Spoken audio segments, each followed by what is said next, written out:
పెళ్ళై 5 నుంచి 10 సంవత్సరాలైంది, 2 ట్యూబ్స్ బ్లాక్ అయిపోయినాయి, కణాల సంఖ్య తక్కువగా ఉంది, అండము టైంకి రిలీజ్ అవ్వడం లేదు. ఇలాంటి కారణాలతోటి చాలా మంది బాధపడుతూ ఉంటారు.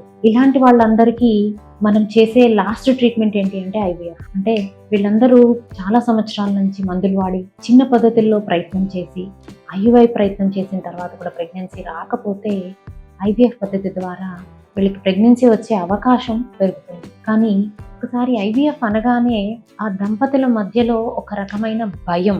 ఎందుకు అంటే ఐవీఎఫ్ అంటే చాలా అపోహలు. అసలు ఆ ప్రొసీజర్ ఏంటి, ఎలా చేస్తారు, ఎందుకు చేస్తారు, దానివల్ల వచ్చే అడ్వాంటేజెస్ ఏంటి అనేది చాలా మంది దంపతులకు తెలియదు. సో ఈ భయాన్ని పోగొట్టగలిగితే మనము పద్ధతి ద్వారా వచ్చే ఫలితాన్ని మనము ఎంజాయ్ చేయొచ్చు. సో ఈరోజు నేను ఐవీఎఫ్ అంటే ఏంటో మీకు ఎక్స్ప్లెయిన్ చేస్తాను.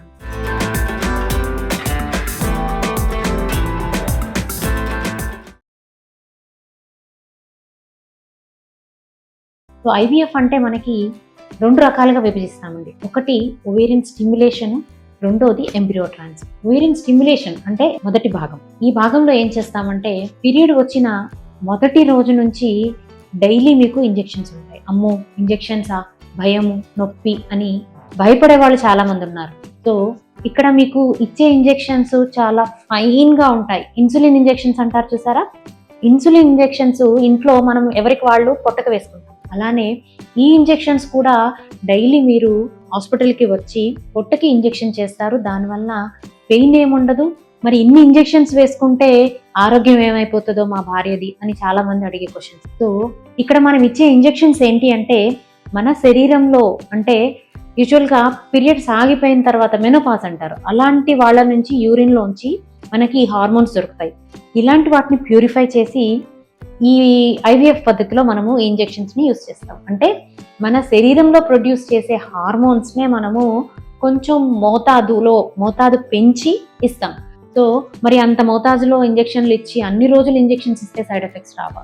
సో ఒక్కసారి మన శరీరానికి ఆ ఇంజెక్షన్స్ ఈరోజు ఇంజెక్షన్ ఇస్తే దాని ఎఫెక్ట్ 24 గంటల కంటే ఎక్కువగా ఉండదు. అంటే మనము 10 నుంచి 12 రోజులు ఇంజెక్షన్స్ ఇచ్చిన తర్వాత దాని ఎఫెక్ట్ ఆల్మోస్ట్ 4-5 రోజులు, వారం రోజుల్లో ఆ ఎఫెక్ట్ మొత్తం శరీరంలోంచి వెళ్ళిపోతుంది. దానివల్ల వచ్చే స్పెషల్గా సైడ్ ఎఫెక్ట్స్ ఏమీ ఉండవు. సో ఇలాగా ప్రతిరోజు మీకు ఇంజెక్షన్స్ ఇచ్చి 4 నుంచి రోజుడిచి రోజు కానీ 4-5 రోజులకు ఒకసారి స్కాన్ చేస్తూ శరీరంలో ఆ నెలలో ఉన్న అండాలని పెంచి ఒక సైజ్కి అంటే 18 mm అండ్ అబోవ్ వచ్చిన తర్వాత ట్రిగ్గర్ అనే ఇంజెక్షన్ ఇస్తాం. ట్రిగ్గర్ అనే ఇంజెక్షన్ ఎందుకు ఇస్తాము అంటే మీ శరీరంలో ఉన్న అండాలని సైజు పెంచిన తర్వాత మెచ్యూర్ అవ్వడం కోసము ఈ ట్రిగ్గర్ అనే ఇంజెక్షన్ ఇస్తాం. ట్రిగ్గర్ అనే ఇంజెక్షన్ ఇచ్చిన తర్వాత 34 నుంచి 36 గంటల మధ్యలో మీ శరీరానికి మత్తిచ్చి ఆపరేషన్ థియేటర్లో మీరు మానం ద్వారా ఫైన్ నిడిల్ని మనం పాస్ చేసి శరీరంలో అండాశయంలోంచి అండాలని మనము బయటకు తీస్తాం.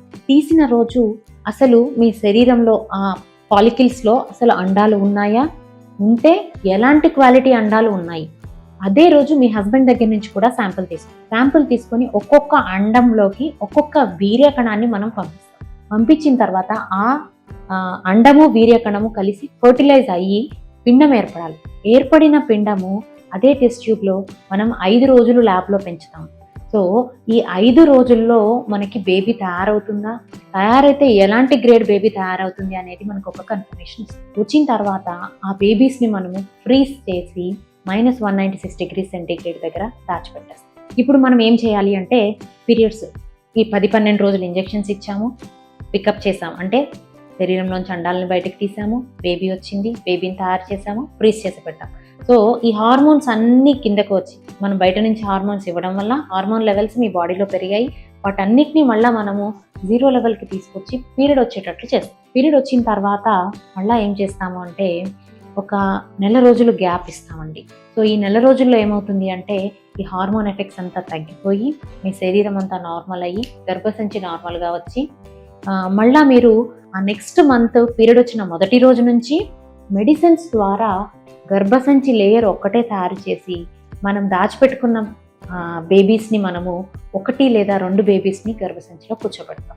ఇలా కూర్చోబెట్టిన దగ్గర నుంచి 14వ రోజుకి మీకు మూత్రం టెస్ట్ ద్వారా మీకు ప్రెగ్నెన్సీ వచ్చిందా లేదా అనేది విషయం మనకు అర్థమైపోతుంది. సో సో ఇంత సింపుల్ ప్రొసీజరు మీకు పద్ధతి ఎలా చేస్తారు అని తెలియకపోవడం వల్ల వచ్చే భయమే కానీ ఐవీఎఫ్ అంటే కాంప్లికేటెడ్ ప్రొసీజరు, సైడ్ ఎఫెక్ట్స్ ఉంటాయి అనేది అపోహ మాత్రమే కానీ దానిలో ఏమీ నిజం లేదు.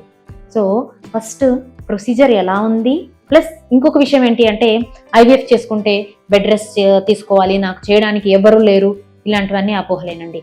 ఈ మొత్తము 3 నెలల టైం పీరియడ్లో మిమ్మల్ని ఏ రోజు కూడా హాస్పిటల్లో అడ్మిట్ చేయము. తర్వాత అన్ని డే కేర్ ప్రొసీజర్సే ఉంటాయి. ఈవెన్ ఎంబ్రియో ట్రాన్స్ఫర్ కూడా మీకు మత్తు లేకుండా స్కాన్ చేసినప్పుడు ఎలా ఉంటుందో అలానే మనం బేబీని నిదానంగా గర్భసంచిలో కూర్చోబెట్టి అదే రోజు 1 గంట తర్వాత మీరు లేచి ఇంటికి వెళ్ళిపోయి రొటీన్గా మీరు ఎలా పనులు చేసుకుంటారో, అందరూ ఉద్యోగం చేసుకునే వాళ్ళు ఉద్యోగానికి వెళ్ళిపోవచ్చు, రొటీన్గా ఇంట్లో అన్ని పనులు చేసుకోవచ్చు, కానీ బెడ్ రెస్ట్ ఉండి బెడ్ మీదనే పడుకొని ఉండాల్సిన అవసరం ఏమీ లేదు. సో ఈ క్లారిటీ తెచ్చుకొని ఎప్పుడైనా మీరు ఐవీఎఫ్ అంటే మీ ఫర్టిలిటీ కన్సల్టెంట్ ఐవీఎఫ్ అని అడ్వైస్ చేస్తే భయం లేకుండా ఈ విషయాన్ని అర్థం చేసుకొని ముందుకు వెళ్ళడం వల్ల మీకు సక్సెస్ అయ్యేదానికి అవకాశం ఎక్కువగా ఉంటుంది.